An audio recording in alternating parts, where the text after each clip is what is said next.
Hey, it's Chris Jenkins, credentialed member of the media, covering the Carolina Panthers for Charlotte Vibe, and we're gonna come in close a little bit here so we can have a little talk. I need you guys to relax.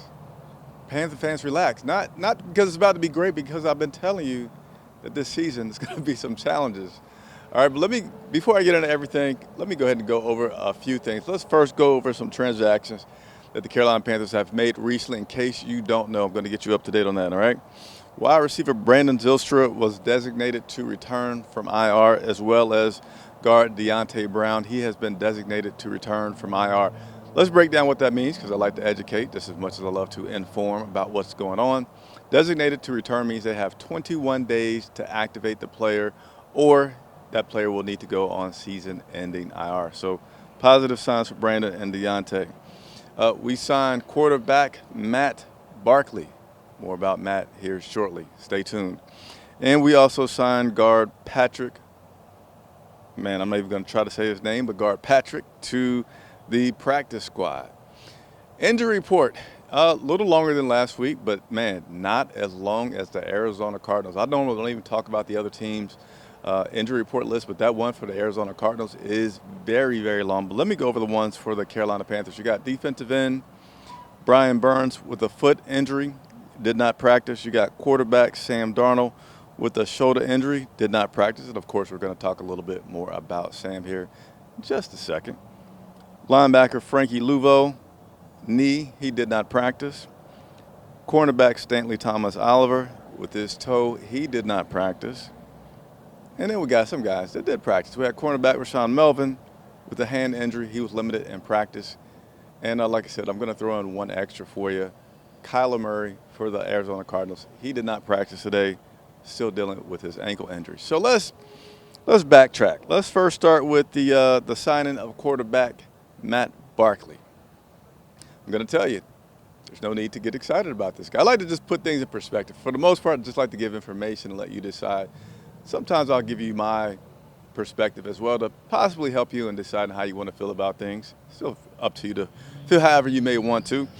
I don't feel like there's the need to get excited about Matt Barkley. And please, for the sake of your mental health, do not get upset about this, because there's a lot that is going to be a challenging season for this Carolina Panthers team, which I said about whatever week it was that they lost to the Philadelphia Eagles. Whatever week that was, maybe week 5, that's when I told you that this season was going to be a challenging one, okay? Not that I don't want you to support the team, just trying to put things in perspective. But Matt Barkley, he went to USC and played all 4 years that he was at USC. And going into his senior year, had some high hopes. He had some chatter about Heisman Trophy candidate. Team was supposed to be pretty good, was ranked, but they didn't have the season that the team as a whole wanted to have. I forget how many losses they had, but it wasn't a great season. I know they lost to their rival UCLA that year. And then Matt himself got hurt late in the season and wasn't able to finish out the season well and go to like the Pro Bowl stuff. Not the Pro Bowl, but the Senior Bowl type stuff that college seniors do. I'm sorry, I don't watch college football.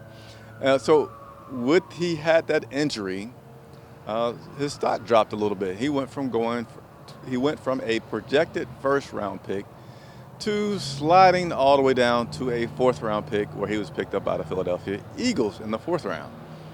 I'm going to spare you the list of teams that he has played for, but at this point, he has played for 9 teams in 8 years. So, again, put things in perspective. Don't get too excited about Matt Barkley. Now, could he surprise us all some kind of way? Yeah. Hey, but I'll take my risk that surprise that happens. They just telling stuff. So, what about his career? Excuse me. His career since he's been in the pros. I want you to hear this. I want you to watch this, because this is what's going to hurt you a little bit if you're not prepared for it. What has Sam been doing? He's been doing a lot wrong, but what's the biggest thing? He's been throwing interceptions. So we brought in a guy who kind of does what Sam does. In his pro career, he's played in 19 games. He started 7 games.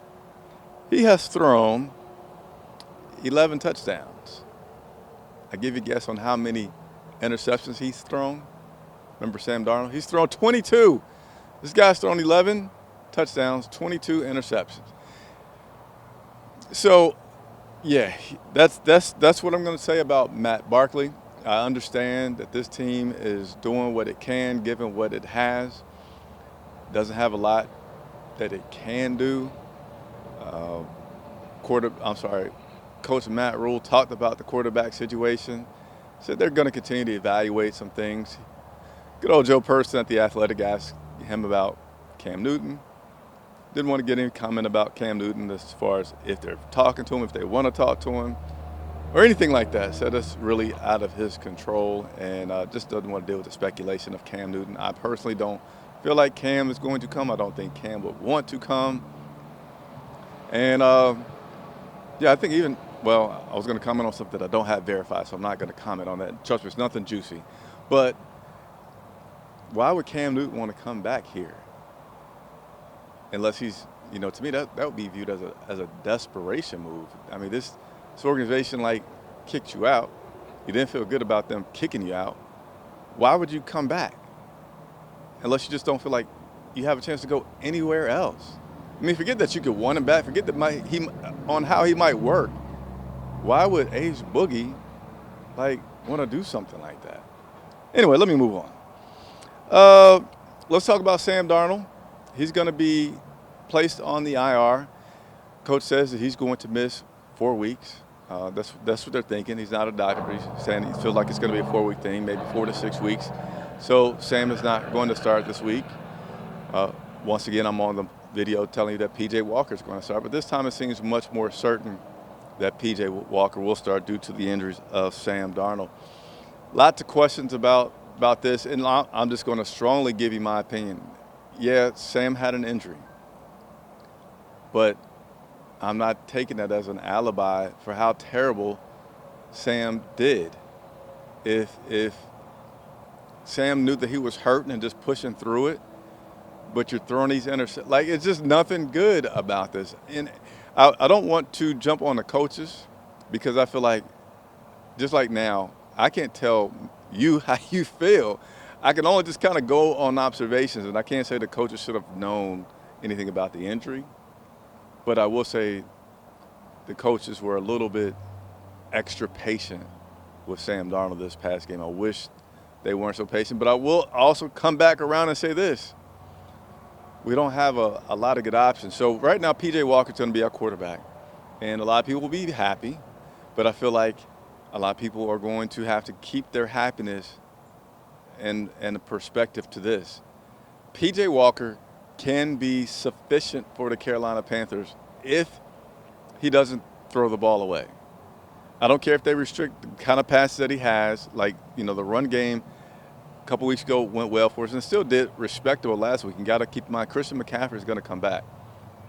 He's already back, but he's going to come back and he's going to be playing even more reps. So get P.J. Walker in there, and I hope the coaches focus so much on telling P.J. just do not throw the ball if it looks tight. I'd rather see P.J. scamper around and lose a yard on a run versus throwing interceptions, because we can come back and if it was 2nd and 5, he loses a yard, or if he loses 2 yards, now we got 3rd and 7. I can still deal with 3rd and 7 better than I can deal with a pick 6 for 80 yards, and here goes the defense back out there again. All right, so I'm going a little long on this. Brian Burns talked with the media today as well. Brian basically just saying that he was not happy with what happened this past Sunday with the quarterback from the Patriots kind of hitting him. Doesn't buy any of the excuses that have been given in terms of he thought he had the ball. He's like, hey, if I had the ball, why is everybody else running past us, et cetera, et cetera. Says, what could make him feel better? Well, I don't know, maybe an apology from the quarterback, but it doesn't even feel like that happened. So, hey, I'm here for you guys. I'm here for you, and will be here for you all season long. So questions that you may have, I know there's a few questions that was asked of me to speak with the coach about today. I'm sorry, was not able to be in the press conference today, but continue to leave me questions for players and coaches, and I will do everything I can to get those answered for you, okay? Long video, but hopefully informative. I'm Chris Jenkins reporting for Charlotte Vibe.